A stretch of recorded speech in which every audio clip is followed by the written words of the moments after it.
Regardons ensemble le premier exercice de l'atelier d'expression orale qui a eu lieu ce matin. Un sujet très classique que j'ai pris façon TEF puisque l'un des participants prépare le TEF spécifiquement. Vous voulez louer un logement de vacances en Provence pour 2 semaines. Appelez le propriétaire pour vous renseigner sur le bien, les disponibilités, le prix et ce qui est inclus. Qu'est-ce que nous avons vu ensemble? 2 étudiants ont fait un jeu de rôle et ici, nous avons mis l'accent sur le conditionnel de politesse que nous verrons en détail par la suite. Passons au sujet numéro 2 que nous avons exploré tout à l'heure. Le deuxième sujet est là encore très classique puisque tant que nous restons dans les thèmes les plus communs, le plus important est de pratiquer pour avoir une aisance et pour maîtriser certaines formulations françaises et que cela devienne le plus naturel possible.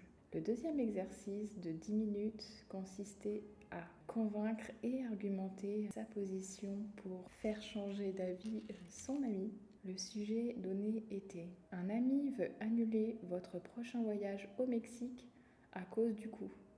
Convainquez-le de maintenir le voyage. Construire un argumentaire structuré, introduction, argument, conclusion et répondre aux objections. Ici, le plus gros challenge pour l'un des étudiants a finalement été de bien comprendre le sujet donné puisque le fait de partir ensemble avec son ami n'a pas été compris. De ce fait, les questions posées étaient très souvent à côté du sujet. Donc attention au hors-sujet ici. Par ailleurs, les points que nous avons évoqués ici sont plutôt des faux amis et quelques calques de l'anglais que j'ai relevés, que nous allons aussi détailler par la suite. J'ai également soulevé d'autres points intéressants avec des erreurs qui peuvent être évitées pour améliorer son français. Donc n'hésitez pas, je vais les écrire dans la prochaine newsletter que je lance et n'hésitez pas également à vous inscrire à cette newsletter puisque les prochains événements, les prochains workshops seront indiqués et faciles d'accès. Voilà, bon week-end et à bientôt!